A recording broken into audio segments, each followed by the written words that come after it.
Greetings, Inquisitor. Welcome to week 20 in the rise of Obticeo. I started this account on January 1st, hit it with the Hyperdrive bundle, and I'm updating the account's progress weekly so that y'all can follow along. At the time of this holocron, it's a couple weeks behind the actual account progress. Apologize for that, but I've had requests from people to do some fleet analysis. So in this holocron, we're going to talk about fleet battles and go through some footage. Talk about what works and what doesn't work for these early fleet battles, and hopefully that will help some people. Remember to hit that like saber before we get started. That helps me, it helps the channel, it's free, it's fun to do. All right, let's get into it and see what happened with the account for week 20. We're working on Shaak Ti and the clones. It's our main priority project, so we are going to give Shaak Ti another gear tier. We're going to go through and see what kind of gear she needs for the next gear tier. Of course, these Kairos are all used for, relic characters as well as other things. So we have to be very careful when we lock them down, but in this case, we have to commit to those relics, or the Kairos at some point. Take those away from the relicking process a little bit, but Shaak Ti has to make it to gear 12, so we have to commit to it and get that done. All right, let's see what else we've got here. We've got 3PO and Chewie. We can upgrade them.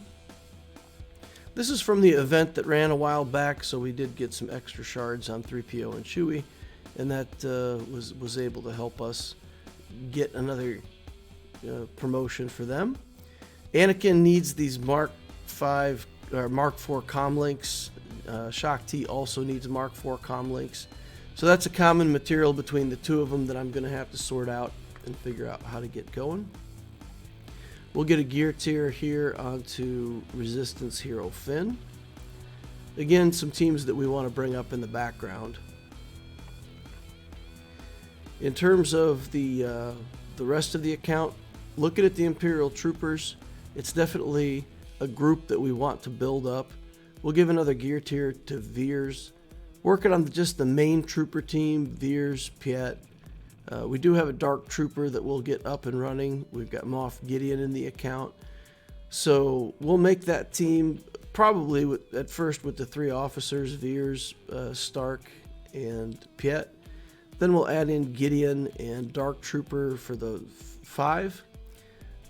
We'll come along later, potentially with a range trooper or something like that, but for now we're going to start out with that team, and like I said, potentially bring some stuff up later that'll help us split that out between the normal trooper team and the potential Iden Versio team that we could build with some of these other troopers. So for now, that's what we're working on. Troopers are getting to be let's say at the border of being good, so a few more gear tiers on these guys and we'll be in good shape.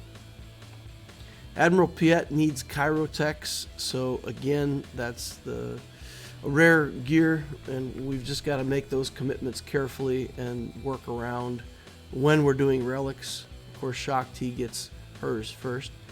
This is Cassian's U-Wing, and I've talked before about how developing Cassian's U-Wing to 7 stars allows you to get the most efficient conversions of Cantina currency. So it took us this long, 22 weeks, and we have Cassian's U-Wing at 7 stars. Now we'll be able to use those purchases for better shards. Now I didn't go all in on getting that ship. I kind of passively bought it here and there as we went along.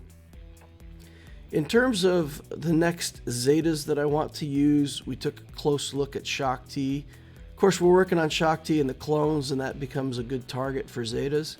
But I do want to get this Padme team up and running, and I think that the 2 Zetas on Padme are important, and I'm going to go ahead and put the Zeta on Ahsoka as well.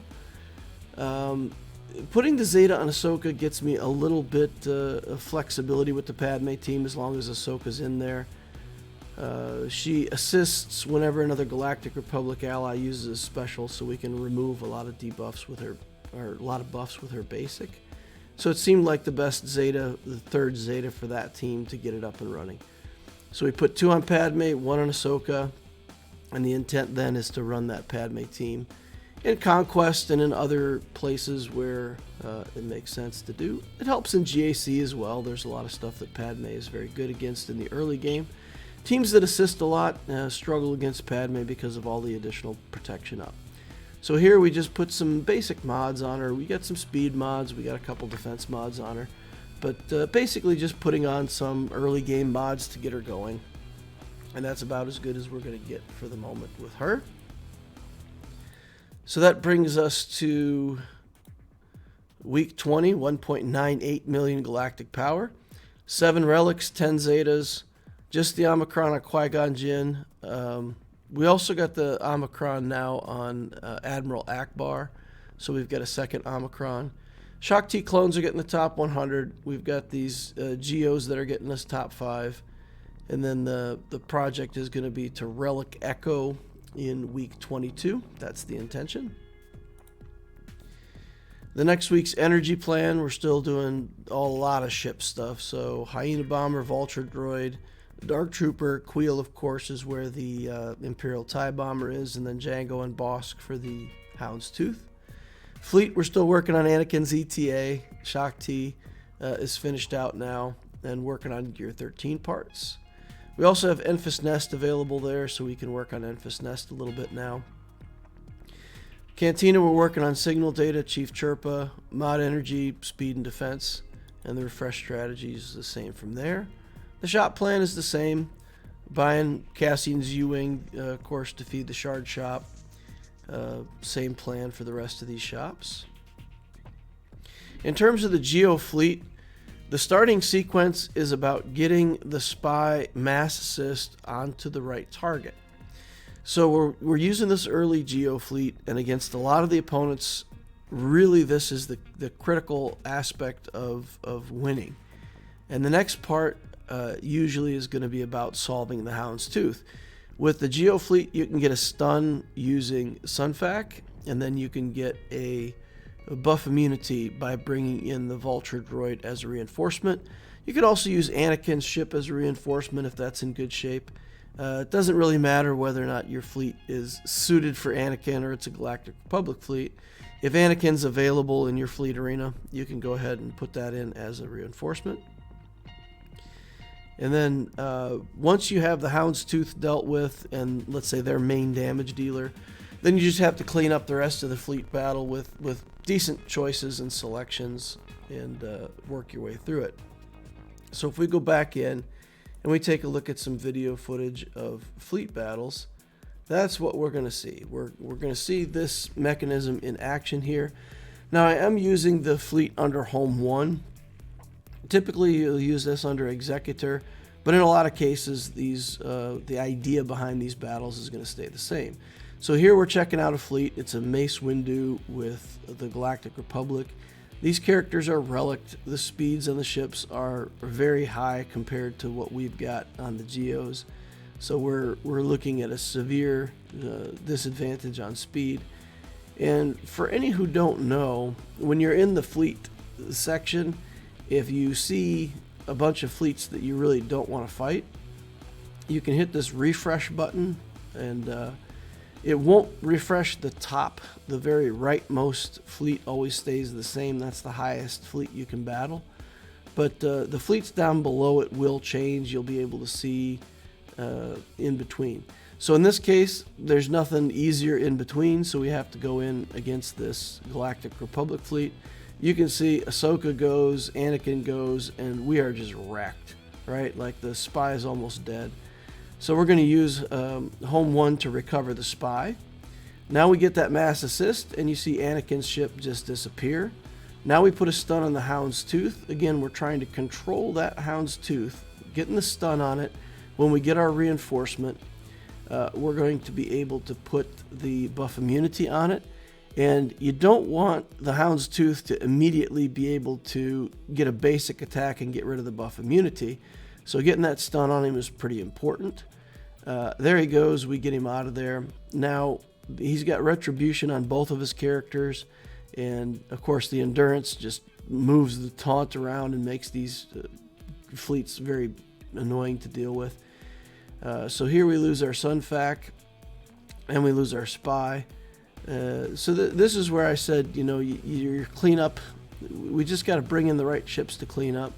I actually bring in the silencer for more control. The silencer is relicked on this account, and it's a high damage ship. It has the ability to stun the opponents. So we're going to try to use that to our advantage as long as we have like equal or more ships. Every time that we get a stun is a huge advantage for us. Get off the alt from the home one and then just finish it out. So that Galactic Republic fleet with a bunch of relic stuff and high speeds, we were still able to work our way through it. Not easy, but we're still able to pick it apart. Again, if you do have higher speeds than your opponent, what you need to be careful of, you don't want to, let's say, use your capital ship's ability and trigger the Hound's Tooth to taunt. So you have to be very careful in some of these battles. When you actually do get to go first, when you have higher speed, don't activate the Hound's Tooth. The Hound's Tooth gets bonus turn meter whenever a ship that isn't Hound's Tooth takes damage. Here you can see we're fighting a Relic 5 Hound's Tooth if we choose to fight against this fleet. So pretty well decked out fleet. We're going to go in here and we're going to, I'll show you right here at the start, our speed's going to be higher, and we have to just throw off something on the Hound's Tooth. We don't want to activate it, so we target the Hound's Tooth, we do a basic, and basically throw away a skill, but that's going to allow us to maintain what we want. In this case, the enemy capital ship did an ultimate ability, got ability block on us, put us under stealth, which put us behind Sunfac. So a lot of negative things happened. We bring in our little Vulture droid here. We fail to get the buff immunity onto Hound's Tooth. So this is not a good situation for us. We've got 3 tanks now on the field, and it's a lot to work through. But we're getting through the first tank. Now we're just going to heal back up, get advantage on a bunch of characters. Now we're just gonna try to take out the Sunfac. We get a lot of damage there.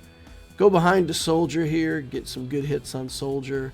Hound's Tooth gets the taunt back up, but we're in decent shape now. And again, we're looking at our different options for reinforcements, and we decide to bring in this TIE Silencer. Get a little more damage, potentially get some control for stuns. And then we just good old-fashioned Geo muscle. We're just going to use abilities and assists on the Hound's Tooth and just try to force our way through it, even without that buff immunity. And you can see our ships have pretty good damage, so we're chipping him away just a little bit at a time, and then we finish him off.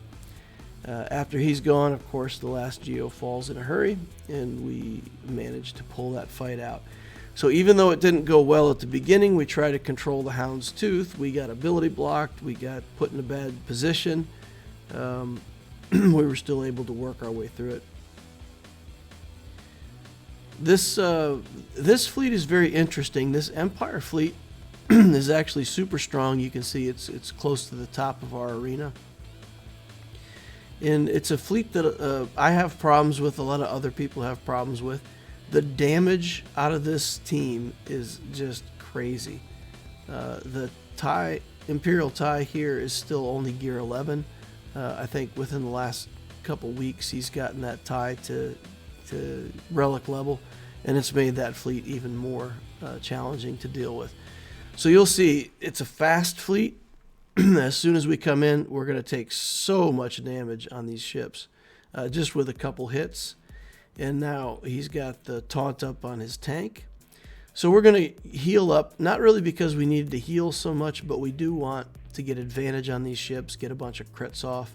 You can see with those crits, we did a ton of damage to his tank, and we were able to work our way through that tank very quickly. Even so, we're really taking a lot of damage. Here he brings in the reinforcement with the shuttle. We're working on Vader's ship. He already has one of our Geos down. We brought in even more damage. So it's counterintuitive. You know, they have really high damage, and you would think, well, I want to bring in a tank to stop the damage. But in truth, because their ships are relatively fragile, bringing in more damage is actually a better option. And then it's just a slugfest, right? And with the TIE Silencer, with the ability to stun things and cut down the amount of turns the opponent's getting, it's pretty good. Now, I was doing some of these fleet battles out of sequence, like not during my payout, so that's why you saw me forfeit there, because I wasn't in my payout. So I'm not going to knock somebody out of one of the top spots if it's not my payout time. All right, so here we annihilated a ship, and we're going to bring in this Vulture droid. When we do, we activate it. We don't get the buff immunity. So now he brings in the Boba Fett Slave 1. It gets Taunt, it gets Retribution, and it is pretty annoying to deal with in this particular fleet. But we're going to work our way through that, get that off the table right away. All right, get back to the Houndstooth. We've got a turn again before we have to get this potential buff immunity onto Houndstooth. We're going to bring in Silencer and try to get a stun. We don't get a stun.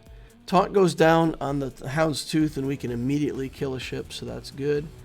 We're going to put a hit onto Cad Bane. The Houndstooth gets the Taunt back. We'll heal up here, get advantage on our ships. Now we're going to go again for the buff immunity, and we miss the buff immunity a second time. Now, if Bosk doesn't have Taunt up, he has tons of tenacity, so it's very hard to land that buff immunity. We were trying to do it both times when he had the Taunt up, and while it shouldn't necessarily be that easy for the Houndstooth to ignore, I find that probably a third of the time, roughly, I don't have statistics on it, but it's a high percentage of the time, the Houndstooth just doesn't get affected by the buff immunity, and when that happens, we typically lose the battle if we can't get buff immunity onto Houndstooth against a fleet of equal value. So here's another battle, again, going in after the Houndstooth, no buff immunity.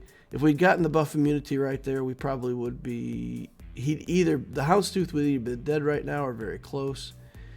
So we go in, it's the same kind of a thing, we're fighting the same fleet again, and we're going in on this Boba Fett Slave 1, and we get that out of there. And again, it's this the same kind of battle that we just did over again. And we're going to bring in the Silencer again and try this whole thing again and get the stun off. We're going to try to get the IG-88 out of here. In this case, I try something a little different.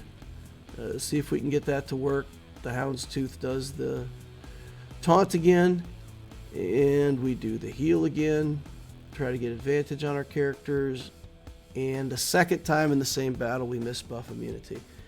So 2 chances to win if you didn't get it either time. So if you guys are fighting these battles and you see that happen where you don't get the buff immunity, and it maybe even like that you miss it twice in a row, just be aware in these battles that are roughly equal, you do indeed have the chance that it just doesn't work, right? And in those cases, you just try again. Third battle against the same fleet. Here we're going to come in, and now we get the buff immunity on him finally, and you can see just with that one buff immunity right there to start how easily that Houndstooth goes down. And now we're going to, the same battle that we just lost twice in a row because, let's say, 4 times in a row, we never got the buff immunity onto the Houndstooth. But now we did, and this time's the charm, and we're going to be able to work our way through this and get the victory. So in your daily fleet climb, maybe you have a fleet like this that you have to fight against in your fleet arena, but that gives you a little bit of an idea of some ways that you can work through those fleets. Wedge does have a pretty much guaranteed buff immunity in his reinforced skill. So if your vulture droid is comparatively low level, or let's say for some reason you did build up the rebel fleet, Wedge has a reinforced skill where you just come in and buff immunity is applied. So that's a way, if you're struggling with the Houndstooth and you're struggling to get the buff immunity to stick, take a look at Wedge as a reinforcement and use his guaranteed buff immunity on his reinforced skill to work your way through the Houndstooth. Other options: Jedi Knight Anakin, the Vulture Droid, the Imperial Shuttle, the Ebon Hawk has a skill that does buff immunity. Gauntlet Starfighter, they all have some way for buff immunity to apply, but for everybody but Wedge, there is a chance for it to resist. Again, don't try to put debuffs on the Houndstooth when the taunt isn't up on the Houndstooth. About the only fleet that can successfully do that is the Finalizer. If you start with the SF TIE in play, you get the passive, the reinforced ability from the SF TIE. You can lower his tenacity and potentially stick debuffs. But other than that, the tenacity on the Houndstooth when it doesn't have taunt is way too high. Now there is people who know how the program is written, there's a 15% fail chance on buffs. So when it's comparing the potency versus tenacity stats, there's a 15% base chance that it just doesn't happen. But it is my experience, and I don't know exactly how this works, but the Vulture Droid has enough potency that the buff immunity should stick more often, but it is my experience that about a third of the time it just fails to adhere. Alright, so let's say you were using the early Galactic Republic fleet instead of the Geos. You wanted to go with the Galactic guys first. Jedi Knight Anakin's ship is absolutely the key, whether you play it under Endurance, when you get the Negotiator, however you want to look at that. Jedi Knight Anakin is the main damage dealer. He's got that buff immunity skill on his area effect hit. So you win or lose these battles based on Jedi Knight Anakin for a large part of it. He's really a key to these fleets. In the early game, it's a lot better if you can use the BTLB as the starting tank and reinforce with Houndstooth.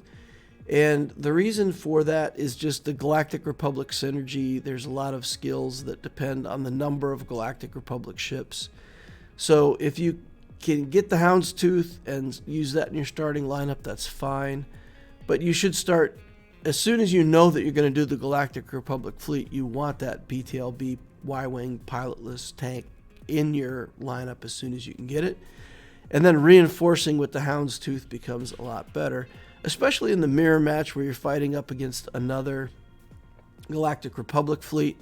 If you don't time your skills correctly, your Houndstooth does taunt, and you're susceptible to the enemy Jedi, enemy Anakin's buff immunity, and the AI can take down your Houndstooth pretty easily. So in the early game, again, get that pilotless tank farmed up as soon as you can, and look to the Houndstooth more like a reinforcement. Against some fleets, you may need to start with both tanks and play Anakin and the BTLB and the Houndstooth, all three. Ahsoka's ship does massive damage with the special skill, and especially for early fleets can give a lot of problems. Later in the game, you won't see a starting lineup like, let's say, BTLB, Anakin, and Ahsoka, because Ahsoka's ship is very fragile and comes apart pretty easily. But in the early game, especially when there's not a lot of other relic ships on the opposing teams, Ahsoka's ship is fast, and that middle skill just really does a massive amount of damage, especially if she's at relic levels. So you can early Geo fleets without the malevolence, you can shred them with Ahsoka. Between her and Anakin, they can usually take out the weakest Geo in 2 hits. Ahsoka with her special skill, and then Anakin follows up with the area effect, and you kill a Geo. So that's a little bit of the tech for the early Galactic Republic fleet. If you do the early Empire fleet, I like the 2-tank version of it. I like the TIE Advanced. If you're going to start with the TIE Advanced and play, I like 2 tanks. The TIE Bomber is, of course, standard for that. But I also like to use the Extinction Bomber. That ship gains taunt whenever a Sith ally takes damage. So if they go in on Vader, if they hit him and don't kill him in one hit, the Extinction Bomber will taunt and get in the way. And that saves your Vader. Vader is just way too easy to kill in the early game. The TIE Advanced, and TIE Bomber, using the shuttle and the gauntlet as a reinforcement, in the early game it's really strong. It can beat almost all the other early teams.